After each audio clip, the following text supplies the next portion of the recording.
அன்பார்ந்த மாணவர்களே வணக்கம். நாம் மீண்டும் குருகலம் நிகழ்ச்சியில் உங்களை சந்திப்பதையிட்டு மகிழ்ச்சி அடைகின்றேன். நாம் தொடர்ச்சியாக 2019ஆம் ஆண்டு MCQ வினாக்கள் பற்றி ஆராய்ந்து கொண்டிருக்கின்றோம்.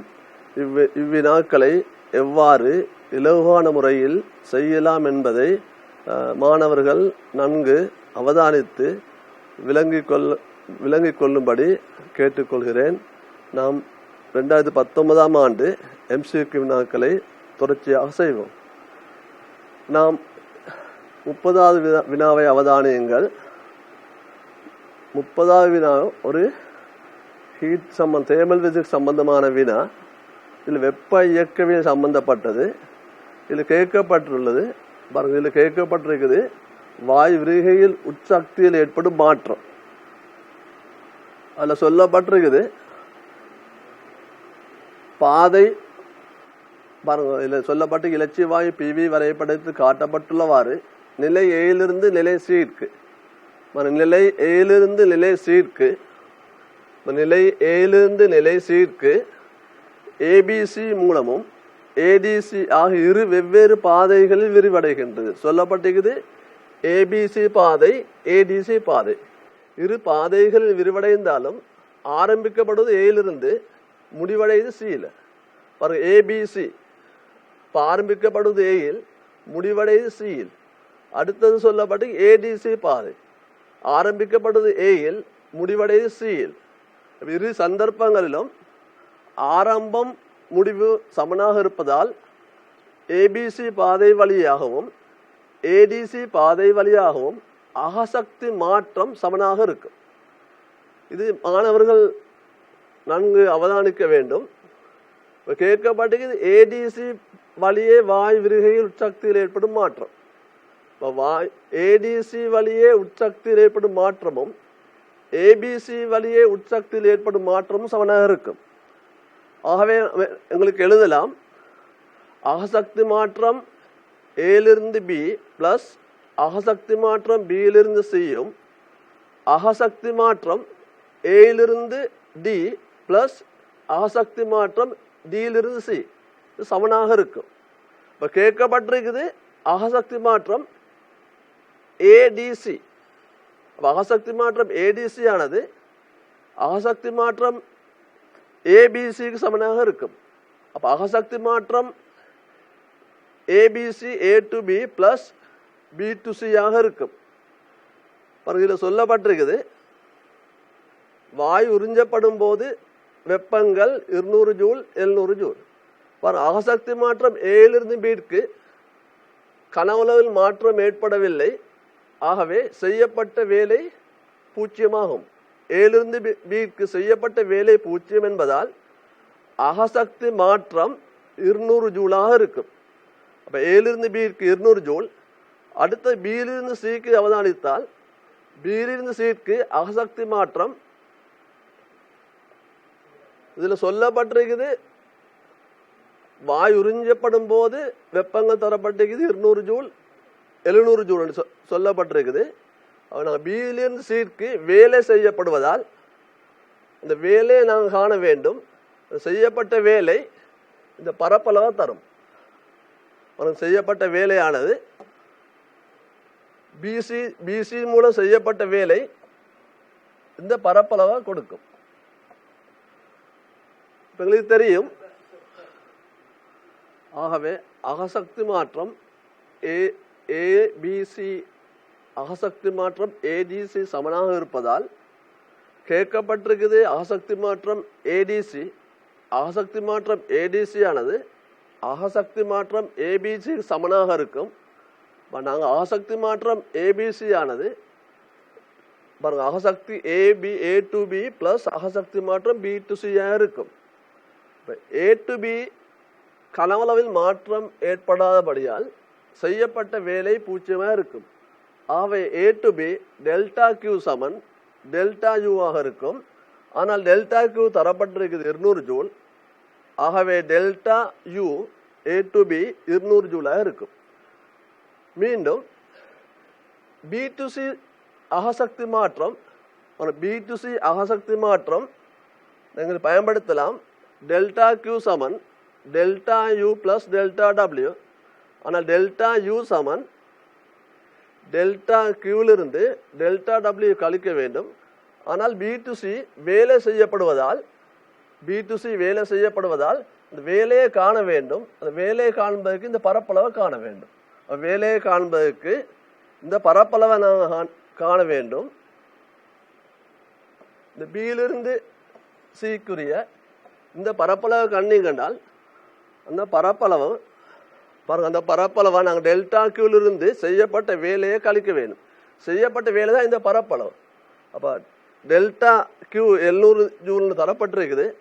ஆகவே 700 மைனஸ் இந்த பரப்பளவு பாருங்க, இவ்வளவும் 3 தர 10/3 6 தர 10/3. அப்போ 3 தர 10/3 வரும். இந்த பரப்பளவு இந்த நீளம் 3 தர 10/3.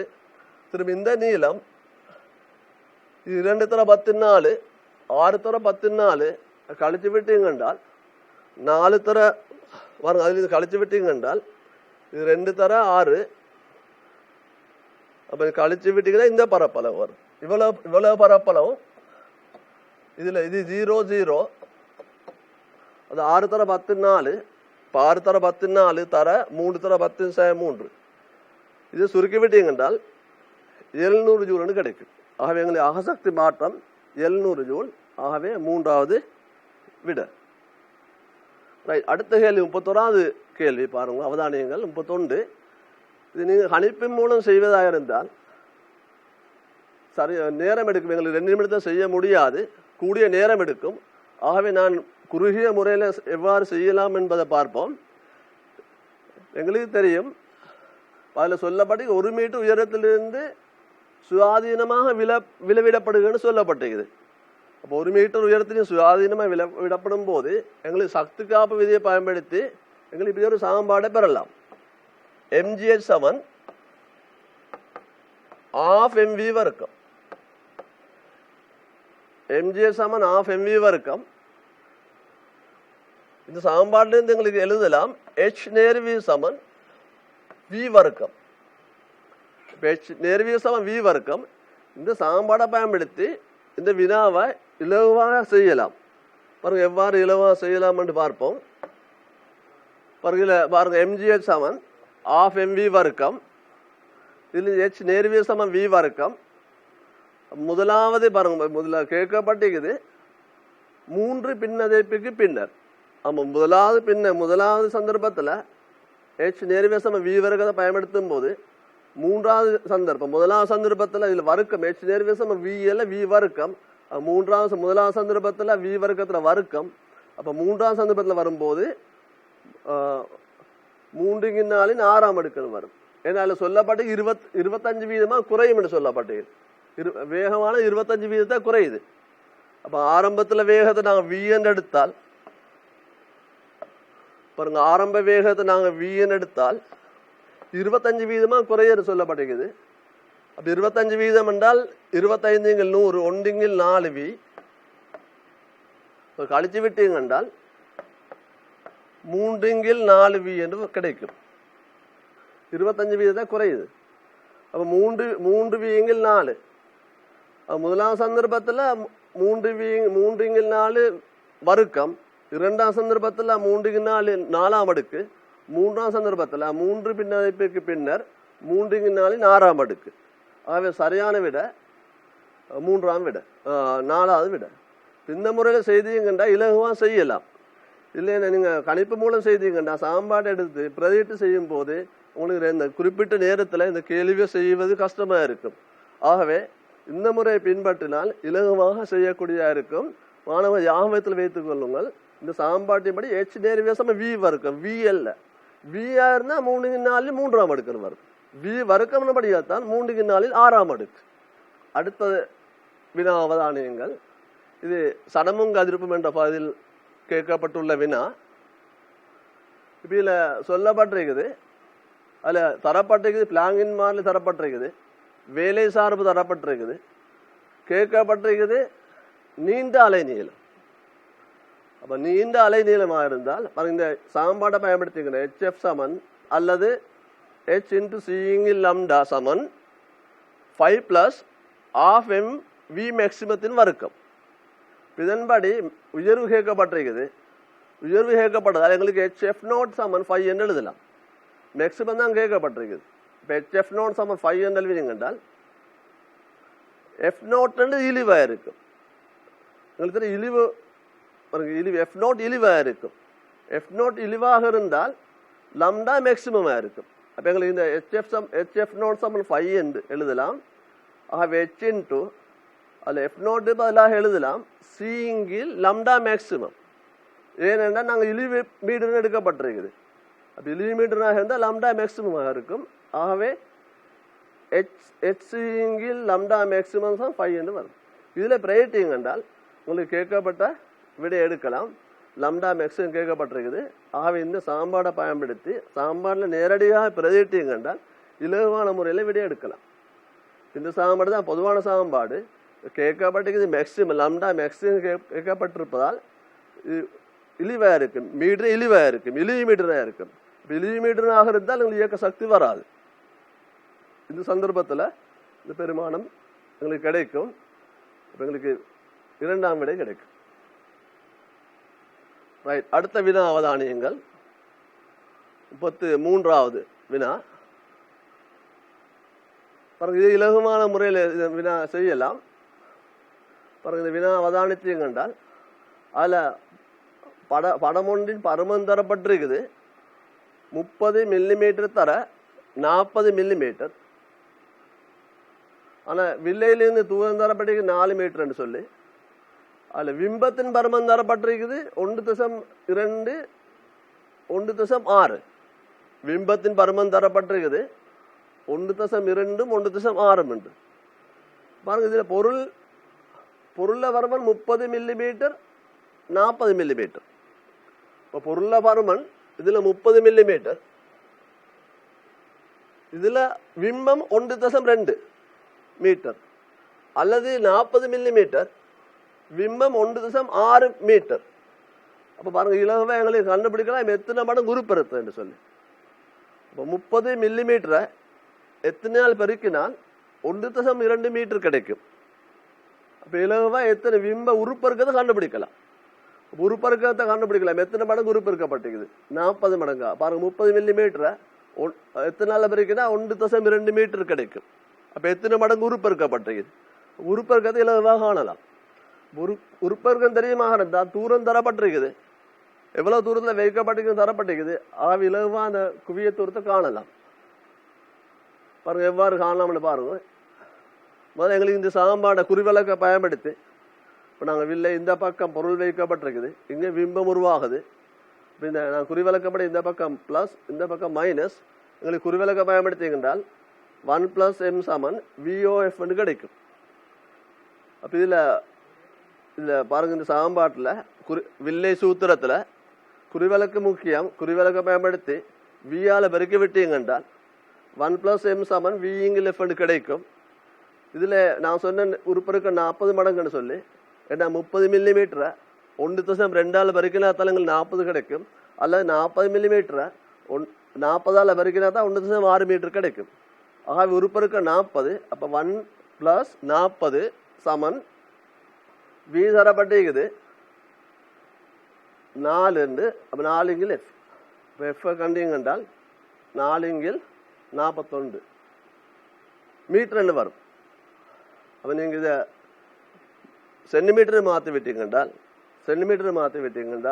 9.8 சென்டிமீட்டர் கிடைக்கும். ரைட். அடுத்த கேள்வி 34வது கேள்வி அவதானியங்கள். இதுவும் இலகுவாக செய்யலாம். இது எளிமை சேர்க்க சம்பந்தமான கேள்வி. உங்களுக்கு தெரியும், எளிமை சேர்க்கமாக இருந்தால் ஒரு பொருள் எளிமை சேர்க்கத்தை ஆற்றும் போது அதில் 6 முடுகலானது A சமன் -ω வர்க்கம் x.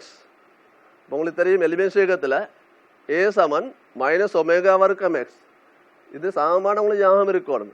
எளிமை சேர்க்கம் என்றால் என்ன? எளிமை சேர்க்க சமன்பாடு. இந்த சமன்பாடை பயன்படுத்திங்க என்றால் இந்த கேள்வியை இலகுவாக செய்யக்கூடியா இருக்கும். அப்போ நாங்கள் இந்த சமன்பாடு இந்த கேள்வி செய்வதற்கு A சமன் -ω வர்க்கம் x என்ற சமன்பாடை நாங்கள் பயன்படுத்த வேண்டும். இப்போ வினாவை அவதானியங்கள் ஆரம்பத்தில் நாங்கள் எடுப்போம். இந்த குழாயானது நிலைக்குத்தாக எச்சாலம் அமிழ்ந்து மிதக்குது. அது சொல்லப்பட்டிருக்குது. ஆரம்பத்தில் அமிழ்ந்து மிதக்கும் போது எங்களுக்கு எம்ஜிஹெச் சமன் எச்சாலம் அமிழ்ந்து மிதக்கும் போது ஏஹெச் ரோஜின்னு எழுதலாம். நிறைய மேலிதைப்பும் சமனாக இருக்கும்.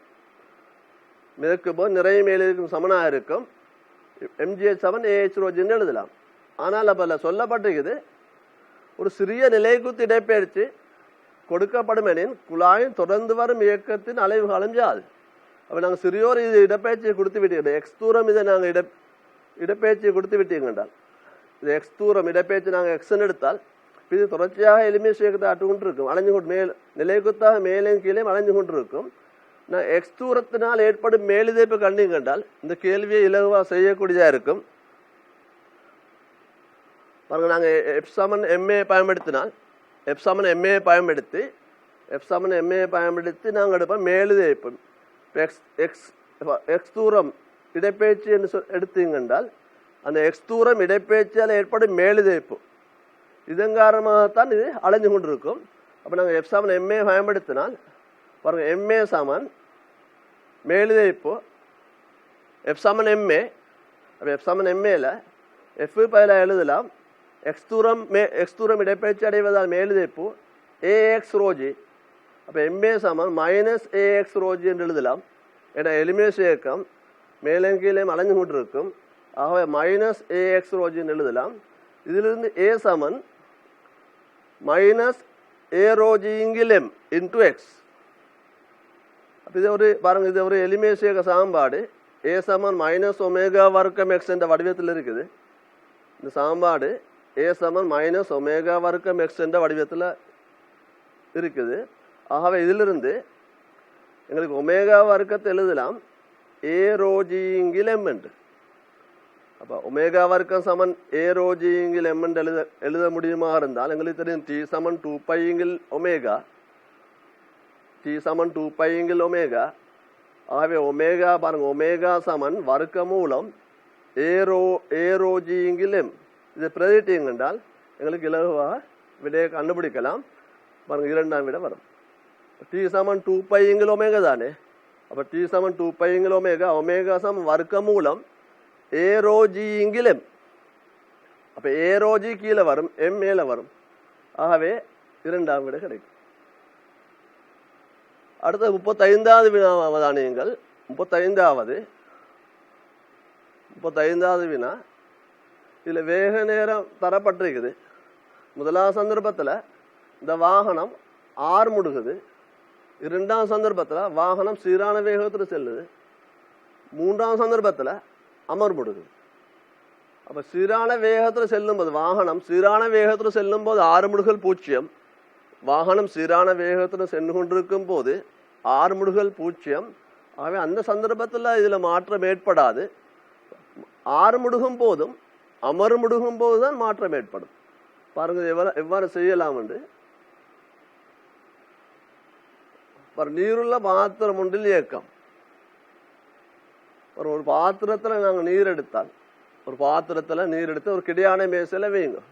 ஒரு பாத்திரத்தை நீர் எடுத்து கிடையான மேசையில் வைத்தீங்க என்றால் இந்த சுவரில் F1 விசையும் இந்த சுவரில் F2 விசையும் தொழிற்படும் எடுத்தால் இந்த நீர் காரணமாக சுவரில் இதில் நியூட்டன் 3ஆம் விதிப்படி தாக்க மறுதாக்க விசை தொழிற்படும்.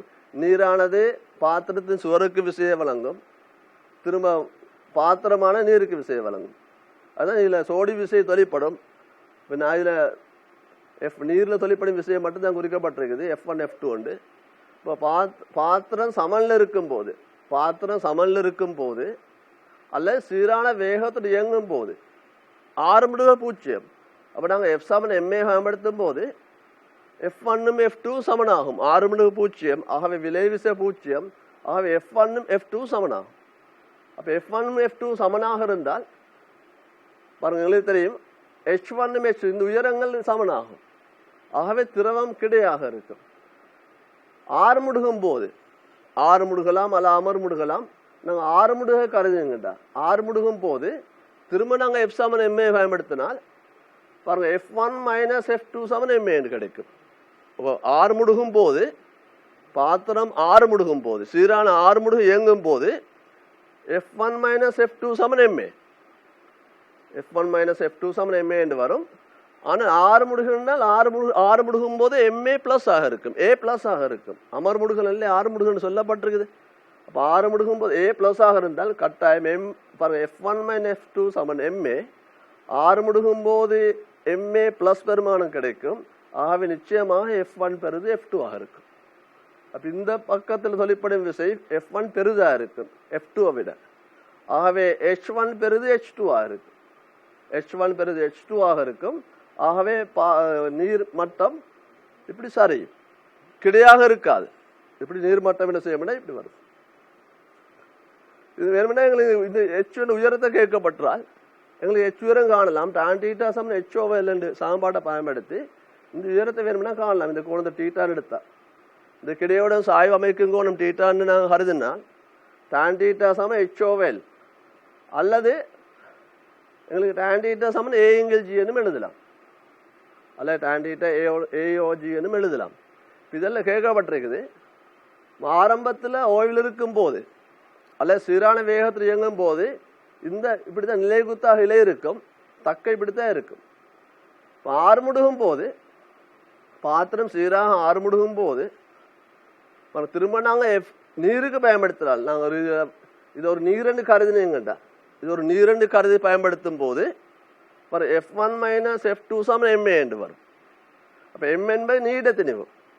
திரும்ப தக்கேன்னு கருதுனென்றால் திரும்ப F1 F2 மாற்றம் இல்லை, F1 F2 மாற்றம் இல்லை. அப்போ F1 மைனஸ் F2 சமன் நாங்கள் M டேஷ் எடுத்தால் அப்போ F1 F2 மாறிலி. அப்போ F1 மைனஸ் F2 மாறிலியாக இருந்தால் இப்போ பாருங்க என்ன எடுக்க F1 மைனஸ் F2 சமன் MAன்னு வராது, M டேஷ் ஏன்னு வராது. ஏனென்றால் இதில் நீட திணிவு பெருசு. ஆகவே இந்த பக்கம் T cos θ கூட்டப்படணும். இட கூறுண்டு வரும். இந்த இழிவேன்னு சொல்லப்படும் கீழ் நோக்கி அந்த இழிவேட கூறு வரும்.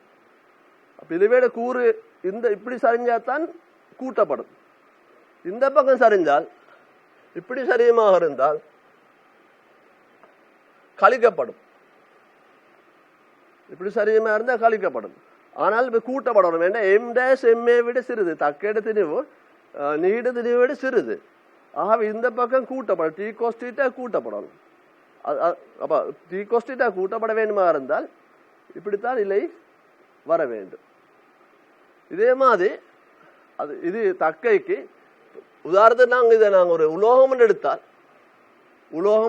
இரும்பு கருதினால் இல்லை செப்பண்டு கருதினால் உலோகம் கருதினால் உலோகம் இப்படி மிதக்காது. இப்படி நாங்கள் இலை மூலம் கட்டி தொங்க விடணும். உலோகத்தை இப்படி கட்டி தொங்க விட்டு நீங்கள் இதே சாமாட்டை பயன்படுத்திங்கண்டால் ஏன்னா உலோகத்தில் திணிவு பெருது நீட திணிவை விட. ஆகவே F1 மைனஸ் F2 சமன் M'(A)லிருந்து T cos θ கழிக்கப்படணும், உலோகத்தையும் கழிக்கப்படணும். அப்போ கழிக்கப்பட வேண்டுமெண்டா இப்படித்தான் இது தொங்க வேண்டும். இதன்படி இலவா கண்டுபிடிக்கலாம், விடையை இலவா உங்களுக்கு கண்டுபிடிக்கலாம். அப்போ ஆறு முடுகும் போது என்ன வரும், அமர் முடுகும் போது என்ன வரும்னு இலவா கண்டுபிடிக்கலாம். ரைட். அடுத்த கேள்வி, அடுத்த 36வது கேள்வி பாருங்க. 36வது வினா பாருங்க. இதில் முக்கியமாக இதில் சொல்லப்படுகிற கேள்வியில் பாருங்க, இதில் மோதுகை என்ன மோதுகைன்னு சொல்லப்பட்டிருக்கு, அது முக்கியம். இதில் மோதுகை என்ன மோதுகைன்னு சொல்லப்பட்டிருக்குது, மீள்தன்மை மோதுகைன்னு சொல்லப்பட்டிருக்குது. மோதுகை மீள்தன்மை மோதுகை. மீள்தன்மை மோதுகை என்றால் உங்களுக்கு தெரியும் என்ன நடக்கும் என்று பாருங்க. சாம்பாட்டில் மீள்தன்மை மோதுகை என்றால்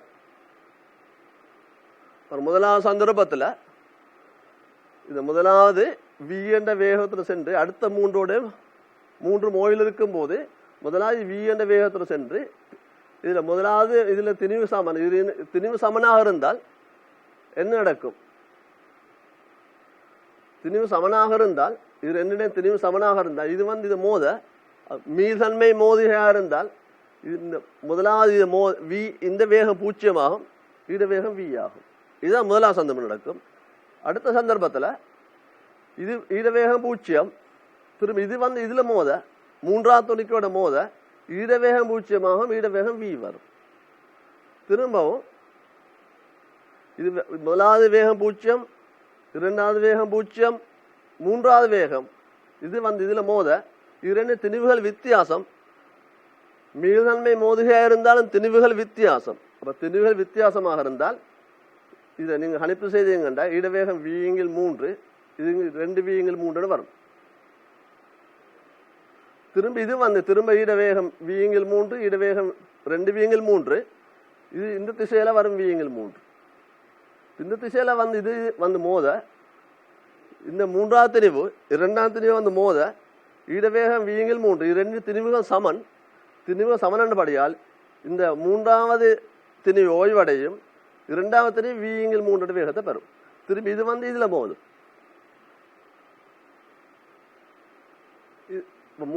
நாலாவது இந்த பக்கம் 2v/3 இரண்டாவது v/3 முதலாவது மோத இடவேகம் v/3 இடவேகம் 0 இருக்கு. இறுதியாக முதலாவது வேகம் v/3 நாலாவது திணிவு வேகம் 2v/3. அல்லது நீங்க இதை கணிப்பு செய்தா உந்த காப்பு விதியையும் இயக்க சக்தி அதில் சொல்லி மீளியல் மோதுகேண்டு மீளியல் மோதியும் போது இயக்க சக்தி காக்கப்படும். அந்த மீளியல் மோதுகேண்ட இயக்க சக்தி காக்கப்படும். இப்போ நான் உந்த காப்பு விதியையும் மீளியல் மோதுகையையும் பயன்படுத்த மீளியல் மோதுகையை கருதி இயக்க சக்தியும் பயன்படுத்தினால் இந்த சமன்பாடை நீங்கள் செய்யணும். பாருங்க, முதலாவது 3க்கும் 4க்கும் இப்போ முதலாவதுக்கு இரண்டாவதுக்கு பிரச்சனை, முதலாவது இரண்டாவது மூன்றாவது பிரச்சனை இல்லை. ஏன்னா திணிவுகள் சமன். இதில் மூன்றாவது நாலாவது மோதும் போது தான் பிரச்சனை இருக்குது. ஏன்னா திணிவு வித்தியாசம். அப்போ திணிவு வித்தியாசம் பண்ணும்போது இந்த சமன்பாடை பயன்படுத்தணும். முந்த காப்பு விதியையும் சக்தி காப்பு இயக்க சக்தி காக்கப்படும் என்ற சக்தி காப்பு விதியையும் பயன்படுத்தி தான் இந்த v1 v2 காணணும். முதலாவது இந்த சமன்பாடு எழுதிக்கோங்க. mv சமன் -mv1 பிளஸ் அடுத்த திணிவு 2mv2. திரும்ப சக்தி காப்பு விதியை பயன்படுத்திங்கன்றால் இந்த சமன்பாடு இந்த ரெண்டு சமன்பாடை திருத்திங்கண்டா v1ஐயும் v2 காணலாம். இதுதான் பயன்படுத்தக்கூடிய சமன்பாடு. முதலாவது ரெண்டாவது மூன்றாவது பிரச்சனை இல்லை. அது v என்ன செய்யப்பட வேகம் புறமாற்றப்படும். இந்த 3 4க்கும் இடையில திணிவு வித்தியாசம் என்பதால் இந்த சமன்பாடை பயன்படுத்தி சக்தி காப்பு இயக்க சக்தி காக்கப்படும் உந்த காப்பு விதி இரண்டு விதியை பயன்படுத்தித்தான் இந்த கேள்வி செய்ய வேண்டி வரும்.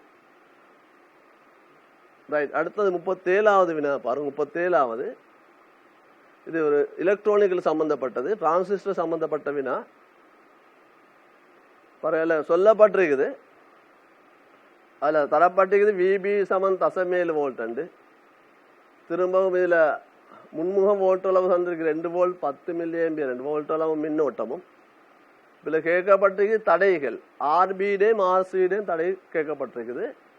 இப்போ இதில் ஒரு அழுத்த பிரிவு ஒன்று இருக்கு. எடுத்து அழுத்த பிரியன்னு சொல்லி இந்த அழுத்த பிரியை பயன்படுத்தி என்ன செய்யலாம் என்றால் இந்த V1 காணலாம். இதில் அழுத்த பிரிவு என்ற ஒரு இதை பார்த்தோன்னே உனக்கு விளங்கலாம். இது 1.7 கிலோ ஓம், இது 3.3 கிலோ ஓம். ஆகவே அழுத்த பிரியை பயன்படுத்தி எங்களுக்கு V1 காணணும். முதலாவது பாருங்க எப்படி செய்யலாம்ண்டு ஓட்டநயம் பீட்டா 100. அப்போ எங்களுக்கு தெரியும் ஓட்டநயம் 100 இருந்தால் பீட்டா சமன் ஐசிங்கில் ஐபி. பீட்டா சமன் ஐசிங்கில் ஐபி. இதுலேருந்து எங்களுக்கு ஐபியை காணலாம். சமன்பாடை பயன்படுத்தி ஐபியை காணலாம். மீன் ஐசி தரப்பட்டிருக்குது. ஐசி தரப்பட்டிருக்கு 10 மில்லியம்பியர். அப்போ ஐபி சமன் ஐசிங்கில் 100. இதுலேருந்து ஐபியை காணலாம் 0.1 மில்லியம்பியர். அப்போ ஐபி சமன் 0.1 மில்லியம்பியர். திரும்ப அழுத்த பிரிவை பயன்படுத்தினால் உங்களுக்கு V1 காணலாம். இந்த V1 அப்போ அழுத்த பிரிவு பாருங்க. அழுத்த பிரிவு V1 சமன் 1.7 கிலோ ஓம். திரும்பவும் 1.7 பிளஸ் 3.3 தர மொத்தம் அழுத்த வேறுபாடு 5 வோல்ட். ஆகவே 1.7 வோல்ட்னு கிடைக்கும் அழுத்த பிரிவு பயன்படுத்தினா. அப்போ V1 காணலாம். திரும்ப எங்களுக்கு எழுதலாம் 1.7 பாருங்க. இதில் 1.7 அழுத்த பிரிவு பயன்படுத்த 1.7 கிடைக்கும். இந்த அழுத்த வேறுபாடு இடத்துல V1 என்பது இந்த அழுத்த வேறுபாடு புவி சார்பாக. இப்போ இந்த புள்ளிக்கும் இந்த புள்ளிக்கும் இடையில அழுத்த வேறுபாடு V1 1.7 சமன் பாருங்க. இதில் இந்த V1 என்பது இந்த புவி சார்பாக இந்த புள்ளி சார்பாக இவர்த்த அழுத்தம் தான் அழுத்த பிரிவு பயன்படுத்தி நாங்கள் 1.7 கண்டிருக்கோம். திரும்பி நாங்கள் 1.7 சமன் எங்களுக்கு எழுதலாம் இந்த புள்ளிக்கும் இந்த புள்ளிக்கும் இல்லை அழுத்த வேறுபாடு பிளஸ் இந்த புள்ளிக்கும் இந்த இதுக்கு அழுத்த வேறுபாடு. ஆகவே ஐபி 1.7 சமன் ஐபிஆர்பி பிளஸ் விபிஇ. அதை நான் எழுதியிருக்கேன். 1.7 சமன் விபி சந்திரிக்கு 0.7 வோல்ட் உண்டு தரப்பட்டிருக்குது. இதில் ஐபி 0.1 தர ஆர்பி. இது சுருக்கினா இலகுவா ஆர்பி 10 கிலோமீட்டர் கிடைக்கும். திரும்ப எங்களுக்கு மொத்த அழுத்த வேறுபாடு 5 வோல்ட். விசிசி சமன் 5 வோல்ட். திரும்ப எங்களுக்கு பயன்படுத்தலாம் விசிசி சமன் ஐசிஆர்சி. இந்த சமன்பாடு பயன்படுத்தலாம். இதில் வந்து 2 வோல்ட் 10 மில்லிமீட்டர் தரப்பட்டிருக்குது. ஆகவே விசிசி சமன் ஐசிஆர்சி பிளஸ் விசியை பயன்படுத்தினால் 5 சமன் 10 தர 10/3 பாருங்க. இதில் 10 மில்லி ஆம்பியர் அதில் தர 10 மில்லி ஆம்பியர் 10 தர 10/3 தர ஆர்சி பிளஸ் 2 வோல்ட் அதில் தரப்ப 2 வோல்ட் உண்டு. இப்போ விசி தரப்பட்டிருக்குது 0.1 வோல்ட் உண்டு. இப்போ 0.1 வோல்ட் சுருக்கினா ஆர்சி 290 ஓம் கிடைக்கும். ரைட். அடுத்த வினா பாருங்க 38வது வினா. இது இலகுவான கேள்வி உண்டு. ஆரம்பத்தில் சொல்லப்பட்டிருக்குது 50% நீரில் அமிழ்ந்து மிதக்குது. ஆரம்பத்தில் 50% மரக்குற்றி 50% நீரில் அமிழ்ந்து மிதக்குன்னு சொல்லப்பட்டிருக்கு ஆரம்பத்தில். இப்போ என்ன செய்யப்பட்டிருக்கா ஆரம்பத்தில் 50%. இப்போ ஆரம்பத்தில் 50%. இப்போ நாங்கள் போய் இந்த வீகானவளவு அமிழ்ந்து மிதக்குன்னு எடுத்தால் திரும்பி தலைகளாக இப்படி அமிழ்த்தும் போது நிறையில மாற்றம் இல்லை. எங்களுக்கு தெரியும் நிறைய சமம் மேலுதைப்பு. இப்போ ஆரம்பத்தில் வீகனவில் அமிழ்ந்து மிதக்கும் போது நிறைய மேலுதைப்புக்கும் சமனாக இருக்கும். இரண்டாம் சந்தர்ப்பத்திலையும் தலைகீழாக மிதக்கும் போதும் நிறைய சமம் மேலுதைப்பாக இருக்கும். அப்போ நிறைய சமம் மேலுதைப்பாக வேண்டுமாக இருந்தால் முதலாம் சந்தர்ப்பத்தில் வீகனவளோ அமிழ்ந்து மிதக்குமாக இருந்தால் அதே நிலை தான் இரண்டாம் சந்தர்ப்பத்தில் தொழிற்படும். ஆகவே அதே மேலுதைப்பு தான் எங்களுக்கு கிடைக்க வேண்டும். அதே மேலுதைப்பு கிடைக்க வேண்டுமாக இருந்தால் இந்த V1ம் V2ம் விக்கு சமனாக வேண்டும். இப்போ V1ம் V2க்கும் சமனாக V1 பிளஸ் V2 விக்கு சமனாக வேண்டுமாக இருந்தால் மரக்குற்றியிட ஆரம்பத்தில் மரக்குற்றி மட்டும்தான் இது அமைந்துமே இருக்குது. வீகனவளம் இரண்டாம் சந்தர்ப்பத்தில் இதில் உலோக துண்டும் மரக்குற்றி இரண்டும் சேர்ந்தும் வீகனவளம் தான் அமைந்து நிற்க வேண்டும். ஆகவே உலோகத்தில் கனவுல V2ன்னு எடுத்தால் அப்போ V சம V1 பிளஸ் V2 ஆக வேண்டும். இப்போ V சம V1 பிளஸ் V2 ஆக வேண்டுமா இருந்தால் கட்டாயம் மரக்குட்டிட கனவளவும் வியை விட குறைய வேண்டும். மரக்குட்டிட கனவளவும் ஆரம்பத்தில் V கனவளம் அமைந்து நிற்குமாக இருந்தால் வியை விட குறைய வேண்டும். ஏன்னா இதில் உலோக குற்றியும் இருக்குது. இரண்டு சேர்ந்து தான் V கனவளம். நிறையில மாற்றம் இல்லை. ஆகவே மேலுதைப்பில் மாற்றம் இல்லை. ஆகவே மரக்குற்றியில் அமிழ்ந்த கனவளவு வியை விட V1 சிறிதாக இருக்கும். ஆகவே 50% விட சிறிதாக இருக்கும். ஆகவே முதலாம் விட வரும். ரைட். அடுத்த கேள்வி 39வது வினா பாருங்க. 39வது வினா இது பேனுவிலும் சாம்பாடு பயன்படுத்த வேண்டும். இதுக்கு நாங்கள் பயன்படுத்த வேண்டும் பேனுவிலும் சாம்பாடு. பாருங்க பேனுவிலும் சாம்பாடு பயன்படுத்தி இலகுவா இதை கேள்வி செய்யலாம். பாருங்க நான் இடத்துல அமுக்கத்தை P1 உண்டு. இங்கே அமுக்க P1 இவடத்த வேகம் V1 இவடத்துல அமுக்கம் P2 இவடத்துல வேகம் V2. இந்த ரெண்டு சந்தர்ப்பத்திலையும் எங்களுக்கு வேணுன்னு சாம்பாடை பயன்படுத்தினால் இந்த சாம்பாடு வேணுன்னு சாம்பாடை பயன்படுத்திங்க என்றால் எங்களுக்கு இலகுவாக என்ன செய்யலாம் என்றால் இந்த கேள்வி செய்யலாம். அப்போ பாருங்க அமுக்க P2 மைனஸ் P1 சமன் அது வித்தியாசம் HρG. P2 மைனஸ் P1 வித்தியாசம் HρGயாக இருக்கும். திரும்ப AV1 சமன் A1 V1 சமன் A2 V2. இதன்படி அந்த குறுக்கு வெட்டு பிரபலம் தரப்பட்டிருக்குது. இது A அங்கே 2A. ஆகவே AV1 சமன் 2A V2. இதில் நீங்கள் பிரைவேட் பாருங்க HρG சமன் P2 மைனஸ் P1 சமன் ஆஃப் ரோ V1 வர்க்கம் பிளஸ் ஆஃப் ரோ V2 வர்க்கம். நான் வேலுன்னு சாம்பாடை பயன்படுத்திருக்கேன். இதில் நீங்கள் AV1 பதிலாக 2A V2ன்னு பிரைவேட்டிங் என்றால் எங்களுக்கு கிடைக்கும் V2 கிடைக்கும். இதுலேருந்து நீங்கள் V2 காண வேண்டும். V2 கிடைக்கும். இந்த இடத்துல வேகம் கிடைக்கும். இந்த வேகம் V2 வேகம் கிடைக்கும். எங்களுக்கு வர்க்க மூலம் 2GH3 கிடைக்கும். கேட்கப்பட்ட திரவத்தில் பாய்ச்சல் வீதம் சமன் AV. அப்போ AV என்ற இடத்துல குறுக்கு வெட்டு பரப்பு 2A. வேகம் v2. அப்போ 2a into v2 நான் கண்டுபிடிச்சோம் பேர்னூல் சமன்பாடை பயன்படுத்தி.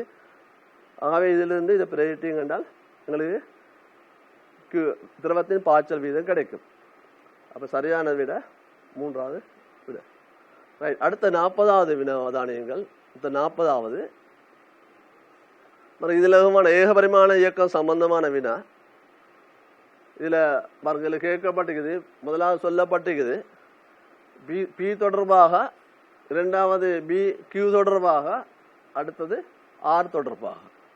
மூன்றும் சொல்லப்பட்டிருக்குது. பி தொடர்பாக, கியூ தொடர்பாக, ஆர் தொடர்பாக. இதில் இடப்பெயர்ச்சி தரப்பட்டிருக்குது. இடப்பெயர்ச்சி நேர வரைவு, இந்த இடப்பெயர்ச்சி நேர வரைவு எடுத்துக்கணும். இது இடப்பெயர்ச்சி நேர வரைவு தரப்பட்டிருக்குது. இப்போ எங்களுக்கு பார்க்கலாம் ஆரம்பத்தில் இடப்பெயர்ச்சி கூட, இடப்பெயர்ச்சி குறைவுண்டு அதில் சொல்லப்பட்டிருக்குது.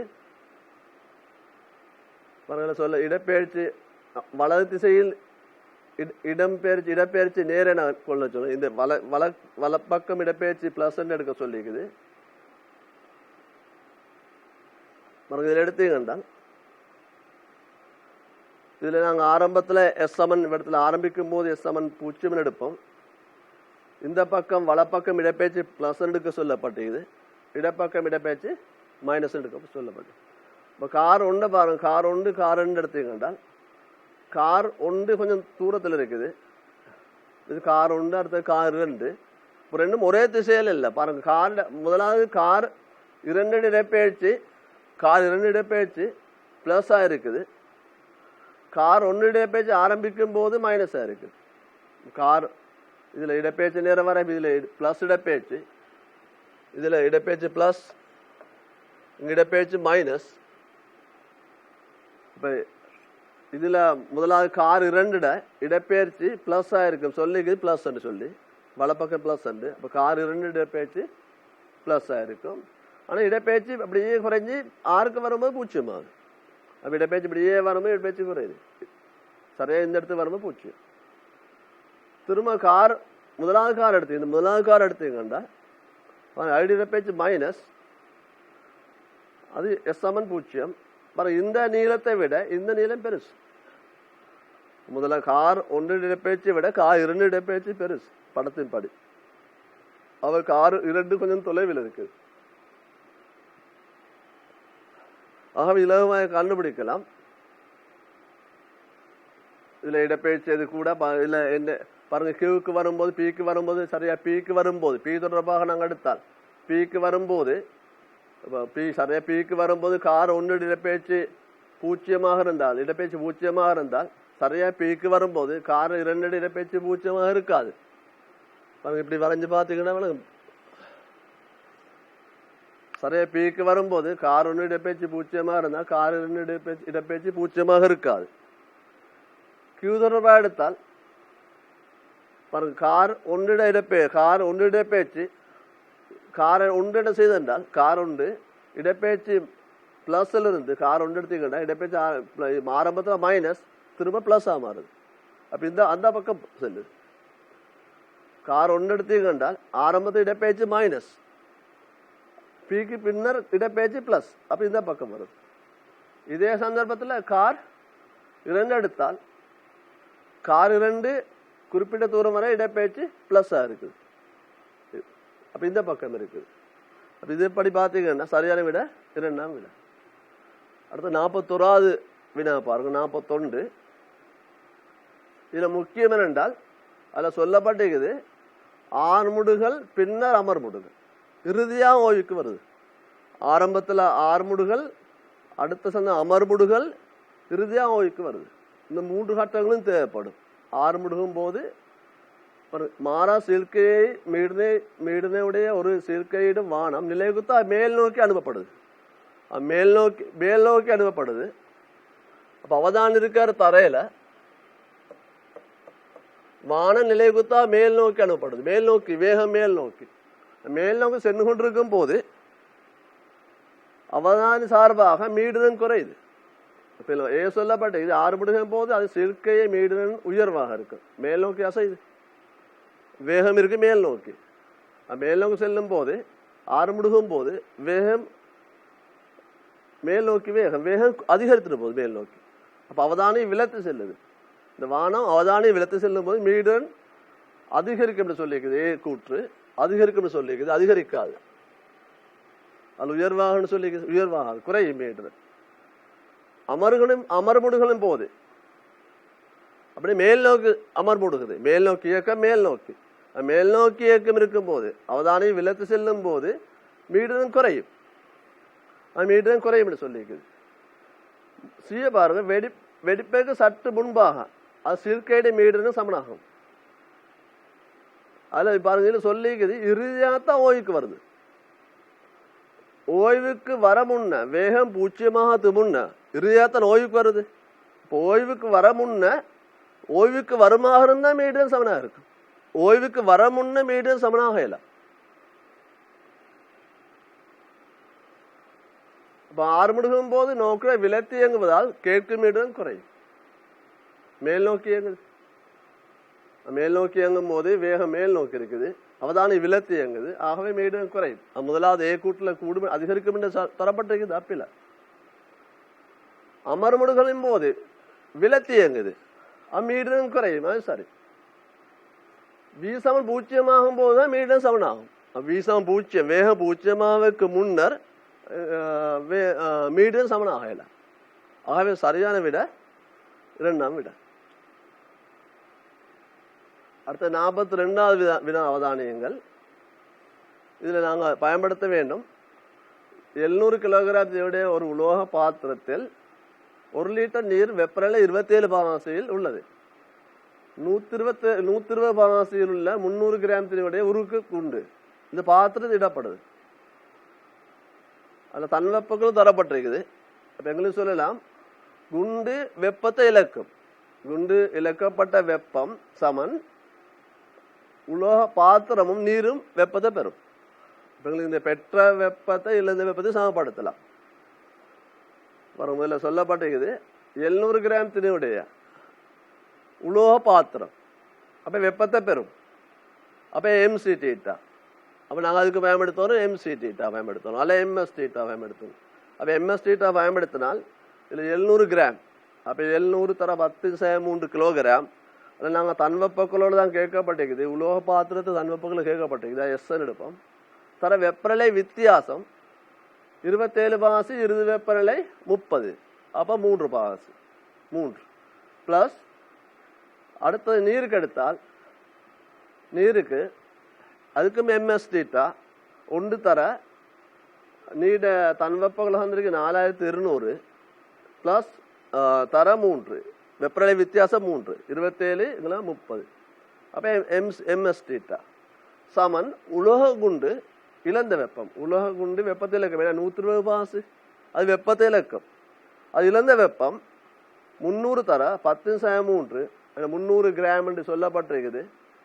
300 கிராம் தினுடையது 300 கிராம். அப்போ எம்எஸ் டீட்டா பயன்படுத்துங்க. எம்எஸ் டீட்டா பயன்படுத்தினால் 300 தர 10/3 அதில் 500 மருங்குதில் 500 தந்துருக்குது தரப்பட்டிருக்கு. வெப்பக்குள்ள 500 தர வெப்பநிலை வித்தியாசம் 120 30, அப்போ 90. 120 30, 120 30 கழிச்சு விட்டீங்கன்னா 90. பாருங்க எஸ் வரும், தன்வெப்பக்குள்ள வரும். இந்த கலோரிமானியில் அல்ல பாத்திரத்தை தன்வெப்பக்குள்ள 429. இதில் பிரேட்டிங்கன்னா பெற்ற வெப்பம் உலோக குண்டு இழந்த வெப்பம் சமன் பாத்திரமும் நீரும் பெற்ற வெப்பம். பொதுவான வளமையாக செய்த மாதிரி செய்யலாம். சுருக்கல் அவ்வளோ கஷ்டம் இல்லை, ஈஸியாக அவ்வளோ இலகுவான சுருக்கல் செய்து 429 கிடைக்கும் தன்வெப்பக்குள்ள. உலோக பாத்திரத்தை தன்வெப்பக்குள்ள. ஆனால் 429 என்றது இந்த விடையில இல்லை, இருக்குதா? இதில் தரப்பட்டில்லை. 429 இங்கே தரப்பட்டில்லை, இதில் தரப்பட்டில்லை. அதில் பாருங்க 429 தரப்பட்டில்லை. அப்போ ஏன் காரணம் என்றால் இது சூழலை பற்றி சொல்லப்பட்டில்லை கேள்வியில். சூழலுக்கு வெப்ப இழப்பு சொல்லப்பட்டில்லை. இப்போ நான் சூழலுக்கான வெப்ப இழப்பை கருதுனுண்டா பாரு, சூழலுக்கு வெப்ப இழப்பை கருதுனீங்கண்டா சூழலுக்கு வெப்பம் இழக்கப்படுமே. அப்போ உலோக குண்டானது நாங்கள் பாத்திரத்தில் உலோக குண்டை இடும்போது உலோக குண்டு இழந்த வெப்பம் சமன் கலோரிமானி பெற்ற வெப்பம் அதோட நீர் பெற்ற வெப்பம் சூழல் வெப்பத்தை பெறும். அப்போ சூழல் வெப்பத்தை நான் கருதுங்கண்டா இந்த பக்கம் டெல்டா கியூ கூட்டப்படும். இல்லை சூழல் வெப்பத்தை புறக்கணிக்க சொல்லப்பட்டில்லை. நான் சூழல் வெப்பத்தை புறக்கணித்தால் எங்களுக்கு 429 கிடைக்கும் தன் வெப்ப கொள்ளலாம். ஆனால் சூழல் வெப்பத்தை பற்றி சொல்லப்பட்டில்லை. அப்போ நான் சூழல் வெப்பத்தை கருத சூழலுக்கு வெப்பம் இழக்கப்படுது கருதுனுங்க என்றால் அது சாம்பாரில் இந்த பக்கம் கூட்டப்படணும். ஏன்னால் உலோக குண்டு வெப்பநிலை 120 பாசி, அதோட வெப்பநிலை 120 பாசி, சூழல் வெப்பநிலை அதோட குறைவு. அப்போ சூழல் வெப்பத்தை பெறும். அப்போ சூழல் வெப்பத்தை பெறும். அப்போ உலோக குண்டு இழந்த வெப்பம் சமன் கலோரிமானி பெற்ற வெப்பம், கலோரிமானியில் நீர் பெற்ற வெப்பம், சூழல் பெற்ற வெப்பம். அப்போ சூழல் பெற்ற வெப்பம் இந்த பக்கம் கூட்டப்பட வேண்டும். அது முக்கியம். இந்த பக்கம் மாறி கூட்டல, இதை விட அதிகரிக்கல, சக்தி காப்பு விதி பிழை ஆயிடும். இதிலிருந்து தான் வெப்பம் பெறப்படுது. இதுதான் முக்கியம். இந்த பக்கம் கூட்டப்படுதல்ல, கூட்டப்பட முடியாது. இந்த பக்கம் தான் கூட்டப்படணும். அப்ப இந்த பக்கம் கூட்டப்பட்டா இதுல கூட்டப்பட்டீங்க என்றால் அப்ப நாங்க எஸ் காணும் போது இந்த டெல்டாக்கு வேண்டது இதை விட இதிலிருந்து கழிக்கப்படும். இதுல இந்த பக்கம் கூட்டப்பட்டால் கழிக்கப்படுமே. அப்ப கழிக்கப்படும் போது 429 விட சற்று குறைவா வரும். அப்ப 429 விட சற்று குறைவா வரக்கூடியது 385. அப்ப சரியான விட 2ஆம் விட. ரைட். அடுத்த 49வது வினா, 43வது வினா அவதானியங்க.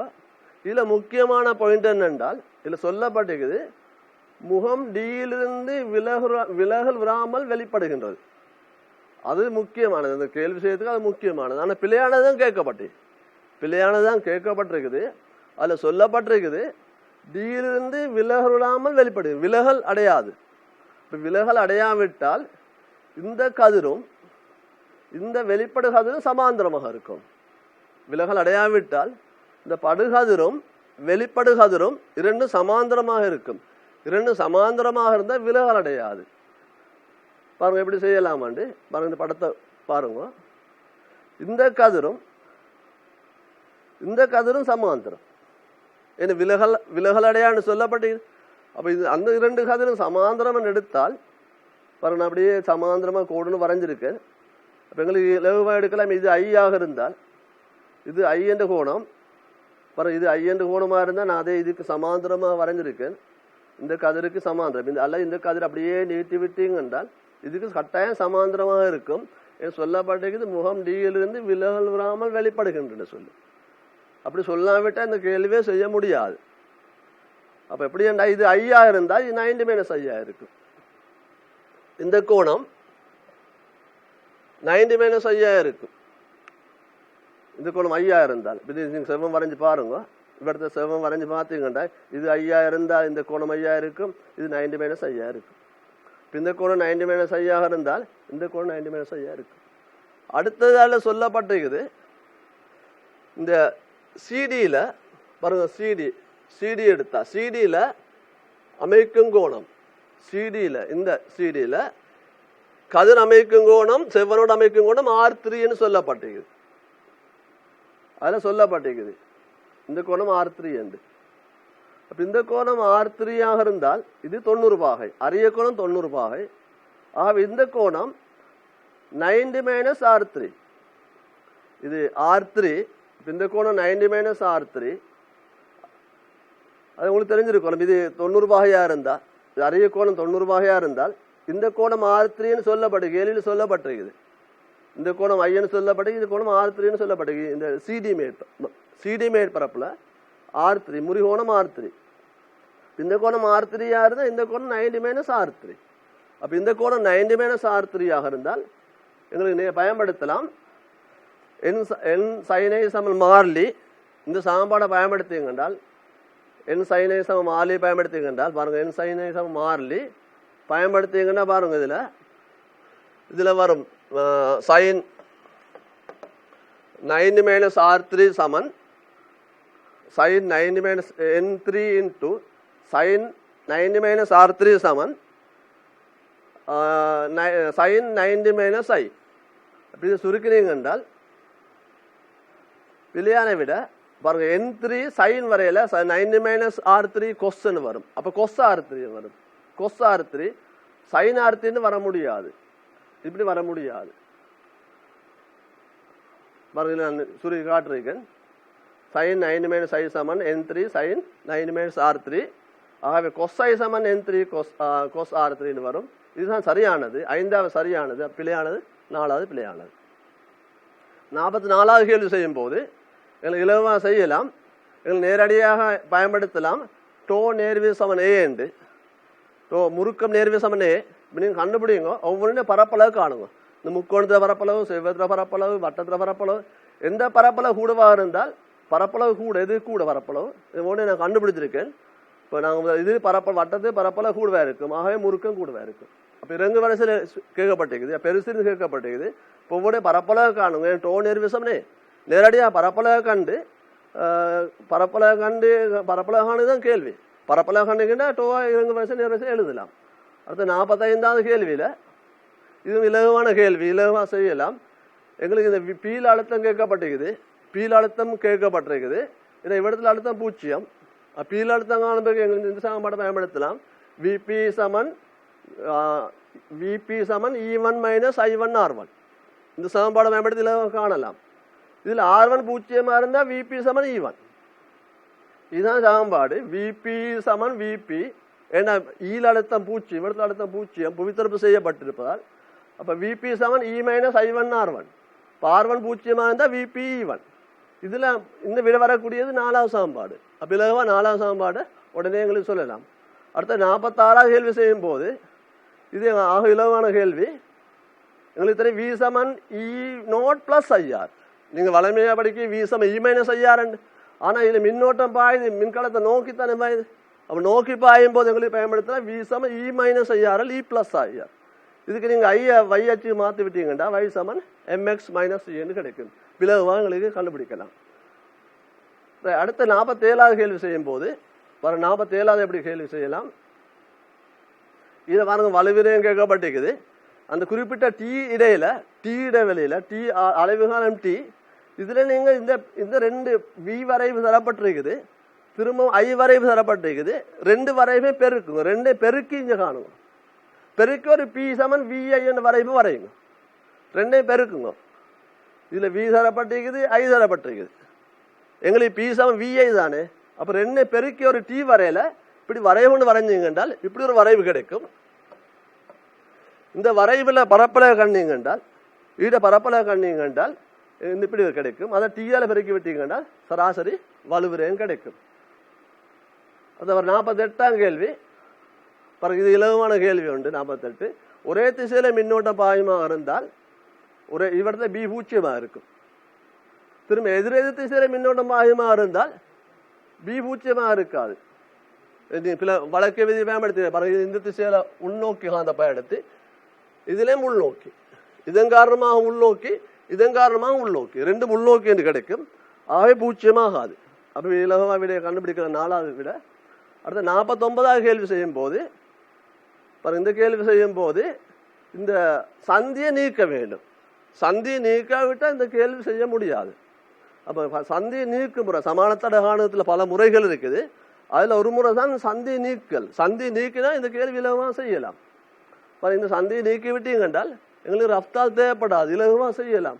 பாருங்க, சந்தி நீக்கி விட்டீங்க என்றால் 4 R 4 R இங்கே 8 R 2 R ஈஸியாக செய்யலாம். அப்போ 2 R வரும், கீழே 2 R, திரும்ப R 4 R, மேலே 4 R, கீழே 4 R, இங்கே 2 R. இப்போ விட 6 கிடைக்கும். பாருங்க, இலகுவாக செய்யலாம். அப்போ சமான தடை R, அப்போ I சமம் V இங்கில் R. திரும்ப பாருங்க 50வது கேள்வி. இதுவும் இலகுவான கேள்வி. இதில் உங்களுக்கு தெரிஞ்சிருக்கணும் அதிகூடிய கோண வேகம் கேட்கப்பட்டிருக்குது. இதில் கேட்கப்படி அதிகூடிய கோண வேகம். அப்போ அதிகூடிய கோண வேகம் காண்பதற்கு நீங்கள் உராய்வு விசை சரியாக குறிக்கப்படணும். உராய்வு விசை சரியாக குறிக்கப்படாவிட்டால் அதிகூடிய கோண வேகம் காண முடியாது. இப்போ நீங்கள் பாதையில் வட்டமாக நீங்கள் ஓடும் போது, ஒரு வாகனம் ஒன்று வட்டப்பாதை செல்லும் போது வேகத்தை அதிகரித்தால் அதன் ஆரை அதிகரிக்கும். வாகனம் வட்டப்பாதையில் இயங்கும் போது வேகம் அதிகரிக்கப்படும் போது அது ஆரை அதிகரிக்கும். வேகம் குறையும் போது ஆரை குறையும். வட்டப்பாதையில் நீங்கள் வட்டப்பாதையில் வாகனம் ஒன்று செல்லும் போது வேகத்தை அதிகரிக்கும் போது ஆரை அதிகரிக்கும். அப்போ இது வேகத்தை அதிகரிக்கும் போது இது மேல் நோக்கி இயங்கும், வேகத்தை குறைக்கும் போது கீழ் நோக்கி இயங்கும். இதன்படி பார்த்தீங்கன்றால் அதிகூடிய கோண வேகம் கேட்கப்பட்டிருக்குது. அவை கட்டாயம் உராய்வு விசையானது கீழ் நோக்கி தொழிற்பட வேண்டும். அப்போ கட்டாயம் உராய்வு விசை கீழ் நோக்கி தொழிற்பட்டால் தான் எங்களுக்கு இதை கண்டுபிடிக்கலாம். சரியா உராய்வு விசையை குறிக்க தெரிஞ்சிருக்கணும், சரியா உராய்வு விசையை குறிக்கப்படணும். சரியா உராய்வு விசையை குறிக்கப்படாவிட்டால் செய்யல. இதில் கேட்கப்பட்ட இழிவு கோண வேகம் கேட்கப்பட்டால், இழிவு கோண வேகம் கேட்கப்பட்டால் உராய்வு விசை பாருங்க, இதில் ரெண்டும் இருக்குது. உயர் கோண வேகம், இழிவு கோண வேகம். உயர் கோண வேகம், இதில் உயர் கோண வேகம் கேட்கப்பட்டால் பொருள் மேல் நோக்கி என்ன பார்க்கும், உராய்வு விசை கீழ் நோக்கி தெளிப்படும். இழிவு கோண வேகம் கேட்கப்பட்டால், இழிவு கேட்கப்பட்டால் அது கீழ் நோக்கி அசையும், உராய்வு விசை மேல் நோக்கி தெளிப்படும். உராய்வு விசை எஃப்சம் மியூ ஆர். அப்போ இது கேள்வி விலகாக கண்டுபிடிக்கலாம். இப்போ இது கேட்கப்பட்டது உயர் கேட்கப்பட்டது, உயர்னா உராய்வு விசை கீழ் நோக்கி தெளிப்படும். அப்போ நீங்கள் மையத்தை நோக்கி நீங்கள் எஃப்சமன் எம்ஏ பயன்படுத்திங்கன்றால், மையத்தை நோக்கி எஃப்சமன் எம்ஏ பயன்படுத்தினால் பாருங்க, R cos theta minus mu R sin theta சமன் எம்டி ஒமேகா இருக்கும்னு வரும். ஆர் கொஸ்டீட்டா இதில் பயன்படுத்திங்கன்றால் R cos theta plus mu R sin தீட்டான்னு வரும். அப்போ உராய்வு விசை முக்கியம், உராய்வு விசை குறிக்கும் முறை முக்கியம். உராய்வு விசை உயர் கேட்கப்பட்டால், உயர்வு கேட்கப்பட்டால் உராய்வு விசை கீழ் நோக்கி தெளிப்படும், இழிவு கேட்கப்பட்டால் உராய்வு விசை மேல் நோக்கி தெளிப்படும். இந்த சாய்தளத்தின் வழியே இதை வைத்து தான் எங்களுக்கு கேள்வியை நாங்கள் செய்யலாம். அப்போ நீங்கள் மையத்தை நோக்கி எஃப்சமன் எம்ஏ பயன்படுத்திங்கன்றால் இந்த உராய்வு விசை நீங்கள் சரியாக குறிக்கப்படணும். உராய்வு விசை பிள்ளையாக குறிக்கப்பட்டீங்கன்னா செய்ய முடியாது.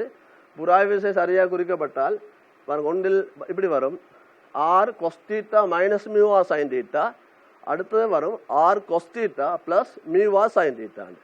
இது ரெண்டில் ஒன்று தான் விடையாக வரப்போம். அப்போ ரெண்டு விடைகளும் இருக்குது. அதில் R cos theta minus mu R sin தீட்டாவும் இருக்கும், இரண்டும் இருக்கும். அப்போ இதை வைத்து இலவாக இந்த வினாவை இலவாக உங்களுக்கு செய்யலாம்.